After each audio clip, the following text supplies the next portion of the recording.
எவ்வளவு அவதூறுகள்.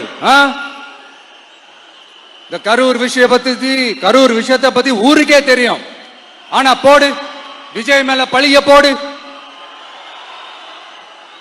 என்னடா இவ்வளவு பெரிய ஒரு பழிய தூக்கி விஜய் மேல போட்டாலும் மக்கள் விஜய் கூடவே நிக்கிறாங்க. இது என்னடா அதிசயமா இருக்குது அப்படின்ட்டு அது ட்ரை பண்ணி பார்த்தாங்க. அது மக்கள் கிட்ட எடுபடல. சரி, அடுத்து வேற என்ன பண்ணலாம்? முடக்கு, ஜனநாயகனா முடக்கு. படத்தை முடக்கினா கொஞ்சம் பையன் கொஞ்சம் டிஸ்டர்ப் ஆயிடுவான்.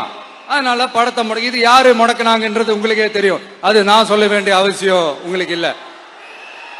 ஆனா இவன் நாடா இவன் படத்தை முடக்கினாலும் அவன் பாட்டுக்கு அதை கண்டுக்காம அவன் பாட்டுக்கு வேலையை பார்த்துட்டு போயிட்டே இருக்கான். அதுவும் எடுபடல. சரி, அடுத்து வேற என்ன பண்ணலாம்? போடு, SOPன்னு ஒண்ணு போடு. விஜய்க்கு மட்டும் தனியா ரூல்ஸ், தனியா ரெகுலேஷன்ஸ், தனியா கண்டிஷன்ஸ். அவனுக்கு மட்டும் போடு.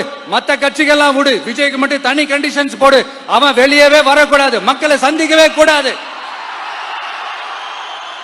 என்னாச்சு? அதுவும் எடுபடல. சரி, அடுத்து வேற என்ன பண்ணலாம்?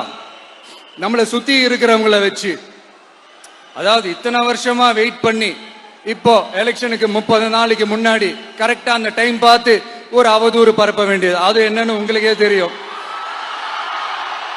அதுவும் மக்கள் கிட்ட எடுபடல.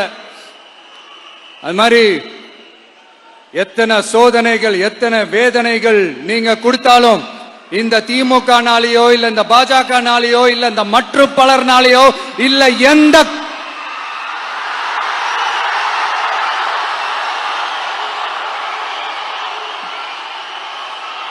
வேற யாராலையும் என்ன மக்கள் கிட்ட இருந்து பிரிக்க முடியாதுன்னு சொல்ல வந்த. அதைத்தான் சொல்ல வந்தேன்.